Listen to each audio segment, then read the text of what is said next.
अभी कह रहे हैं। दोस्तों नमस्कार, मैं हूं आपका दोस्त इंद्रजीत सिंह और आप देख रहे हैं हमारा यूट्यूब चैनल चौधरी एग्रो। दोस्तों आज आप लोगों के लिए एक बहुत ही शानदार एक प्रश्न है जो लोगों का आज उसको लेकर के आए हैं, उसका समाधान लेकर के आए हैं। और वो एक समस्या हमारे साथ है जो गन्ने के अंदर इस समय रस चूसक कीटों का हमला हुआ है, जिसको पायरिल्ला बोल देते हैं। वो आज बहुत ज्यादा मात्रा में है और गन्ने की पत्तियां जब हम छील रहे हैं तो दिख रहे हैं कि गन्ने की पत्तियां काली हुई पड़ी हैं। तो उसके लिए हमारे साथ हैं आज एक्सपर्ट डॉक्टर मोइन खान जी। उनसे हम बात करेंगे, वो बताएंगे इसका समाधान और इसकी पूरी प्रक्रिया वो बताएंगे। तो मैं आप लोगों की तरफ से रिक्वेस्ट करूंगा, डॉक्टर साहब बताएंगे इस बारे में क्या है ये, इसका इलाज क्या है। नमस्कार किसान भाइयों, जैसा कि इंद्रजीत जी ने, जो हमारे एक प्रोग्रेसिव फार्मर हैं, इन्होंने जिक्र किया कि इस समय जो गन्ने की चलाई कर रहे हैं तो काफी गन्ने के अंदर गन्ने के खेत में अंदर जब घुस कर देखते हैं तो काफी गन्ना सूखा हुआ है, पत्तियां काली निकल रही हैं। तो इनसे जब बातचीत हुई तो इन्होंने कुछ बताया कि एक सफेद रंग का कीड़ा है छोटा सा, जिसके ऊपर 2 एंटीने टाइप के हैं। तो जब मैंने उसको रिलेट किया तो एक्चुअली क्या है, वो पायरिल्ला एक कीट होता है जो रस चूसता है गन्नों की पत्तियों का। उसका वो निम्फ यानी कि शिशु होता है। एक्चुअली जो पायरिल्ला का सबसे ज्यादा घातक स्टेज है वो शिशु ही अवस्था है, क्योंकि पायरिल्ला पूर्ण रस नहीं चूसता बल्कि उसके बच्चे रस चूसते हैं पत्तियों का।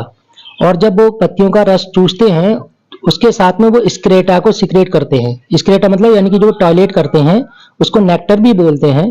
वो पत्तियों पे जमा हो जाता है और क्योंकि उसका जो थोड़ा सा वो मधु की तरह होता है यानी कि शहद की तरह, तो उसकी वजह से उन पत्तियों पे एक ब्लैक मोल्ड फफूंदी होती है, वो डेवलप होने लगती है और वो पूरी पत्ती को काला कर देती है, जिससे प्रकाश संश्लेषण पत्ती का रुक जाता है। तो 2 तरीके से फसल को नुकसान होता है। एक तो उसका जो रस है वो उस शिशु यानी कि पायरिल्ला के जो शिशु हैं उसने चूस लिया, जिसकी वजह से उसकी मेटाबॉलिज्म अफेक्ट हुआ। दूसरा, जब वो ब्लैक मोल्ड ने उस पत्ते को पूरा ढक लिया, उसकी वजह से सूरज का जो ग्रहण होता है, सूरज की किरणों का जो ग्रहण होता है पत्तियों के द्वारा, यानी कि सनलाइट का हार्वेस्टिंग पत्तियों के द्वारा रुक जाती है और उससे प्रकाश संश्लेषण ब्लॉक हो जाता है, और जिसकी वजह से पौधा अपना मेटाबॉलिज्म सुचारू रूप से नहीं कर पाता और वो सूखने लगता है। तो इस समय ये खेतों में बहुत आयत दिखाई दे रहा है। तो मैं किसान भाइयों को यही सलाह दूंगा कि अगर अभी फिलहाल कोई किसान के पास में ऐसी व्यवस्था है कि वो उस पर स्प्रे कर सकता हो, अगर खेत का उसने दूरी पे बोया है, तो कोई भी कॉन्टैक्ट इंसेक्टिसाइड यानी कि संपर्क कीटनाशक, जैसे कि हमारा रॉकेट के नाम से आता है, इसमें प्रोफेनोफास और साइपरमेथ्रिन होता है।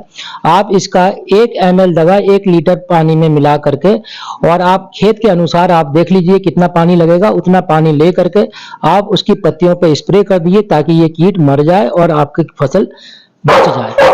धन्यवाद।